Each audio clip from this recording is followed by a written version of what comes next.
Dallas, Texas, the flash, apparently official, President Kennedy died at 1 p.m. Central Standard Time, 2 o'clock Eastern Standard Time, some 38 minutes ago.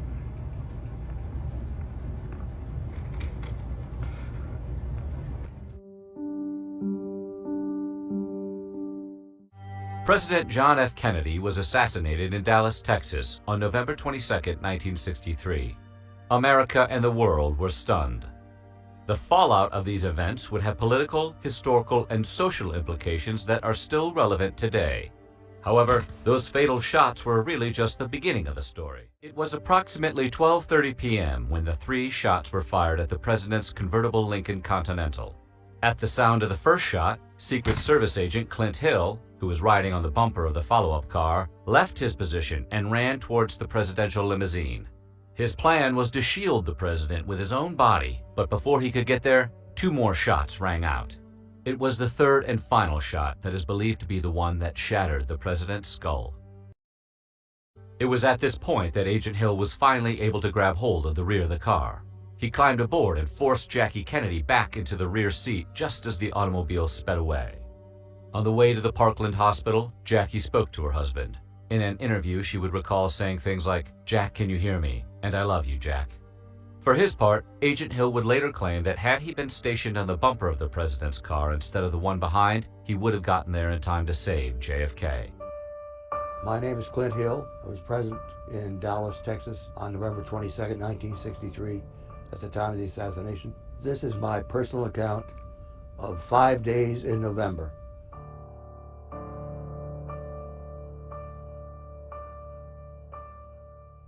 The trip to Texas was conceived in the spring of 1963 when President Kennedy met with Vice President Johnson and Governor Connally in El Paso. In 1960, they won the election by a very slim margin, and they knew they had to carry some states in the South in order to win in 1964. They needed 2 states with a large number of electoral votes, and they selected Florida and Texas. I was the agent assigned to Mrs. Kennedy, and that is the reason I was on this trip to Texas.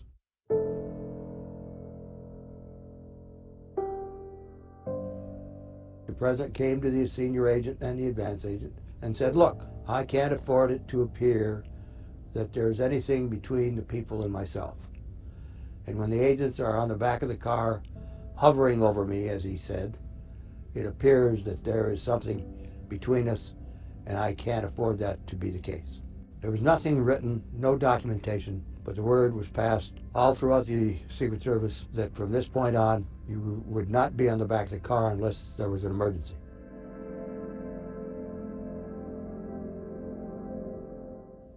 As we drove into Dealey Plaza, we turned from Houston Street onto Elm Street. We made a left-hand turn at that point. We were traveling down Elm Street about 120 feet. I heard an explosive noise over my right shoulder. The president grabbed at his throat. He moved to his left. I knew something was wrong. I jumped from my position on the follow-up car and ran toward the presidential vehicle. A second shot rang out. But when I approached the presidential vehicle, the third shot was fired. That shot hit the president in the rear of the head. When that happened, Mrs. Kennedy came up in the rear of the car. She was trying to retrieve some of that material, trying to gather it in her hands. I grabbed her and I put her in the back seat, and when I did this, the president's body fell to its left with his head in her lap. I assumed it was a fatal wound. I turned and gave a thumbs down motion to the agents in the follow-up car to make sure they were aware of the situation.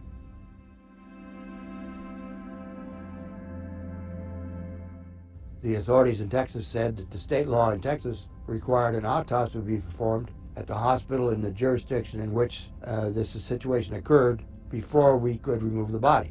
We finally said, "We're leaving anyway." And so they said, in that event, please have a medical professional remain with the body at all times. We then brought the body of the President of the United States in the casket out to the hearse. We traveled to Love Field from Parkland Hospital. Admiral Berkeley, Mrs. Kennedy, and me in the back of the hearse with the president's body in the casket.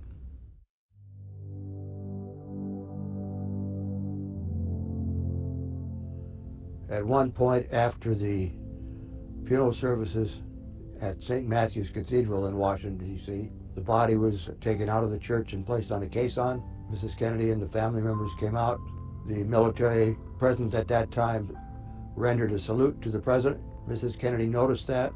She leaned over, whispered into John's ear, and John turned, threw his shoulders back, and saluted his father in the casket. Everybody had a tear in their eye, myself included.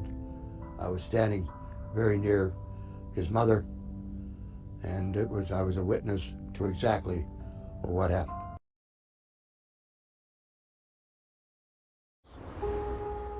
Dealey Plaza, the Texas School Book Depository, the 6th floor window, the grassy knoll, the triple underpass.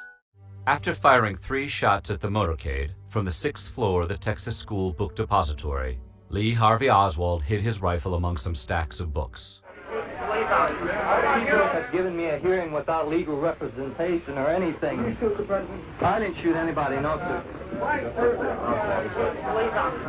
Get on there, boy. Oh, God, we got to indoctrinate this guy.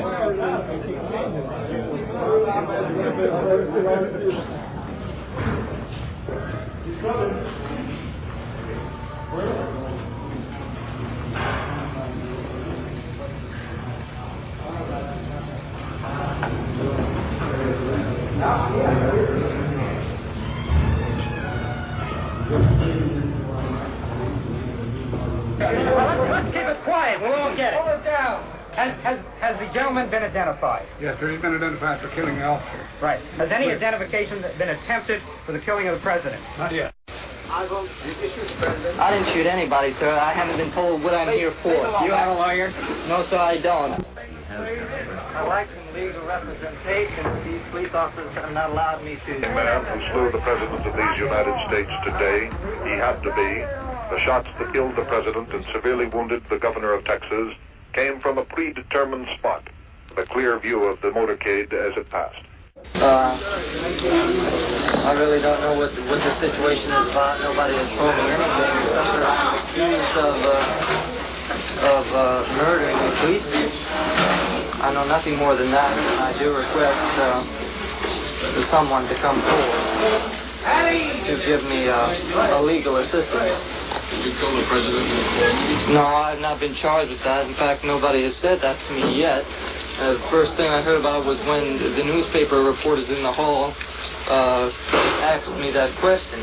You have been. Nobody said what? Sir? You have been. Nobody said what? Okay, we ain't here. Okay. What did you do in Rochester?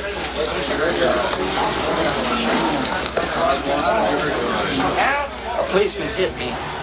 On Sunday the 24th, the Dallas police decided to transport Oswald from their downtown headquarters to another location at a county jail. While this was ostensibly done for Oswald's safety, it would, ironically, lead directly to... As Oswald was being led through the basement of the jail, he was shot by a Dallas nightclub owner named Jack Ruby. The shooting was broadcast live on television, which sent another shockwave through an already reeling nation. Oswald clung to life briefly, but then perished on the operating table at Parkland, the same hospital President Kennedy had died in only days earlier. While allegations of mob ties and criminal connections have caused Jack Ruby's behavior to be viewed with deep suspicion, there are also less conspiratorial explanations for his actions. Judge Sarah T. Hughes, a federal judge appointed by JFK only months earlier, swore in Lyndon Baines Johnson as the 36th President of the United States of America. This would be both the first and last time that the oath was administered by a female. Johnson, eager to show that the Kennedys supported the transition, insisted that Jackie stand next to him while he was sworn in.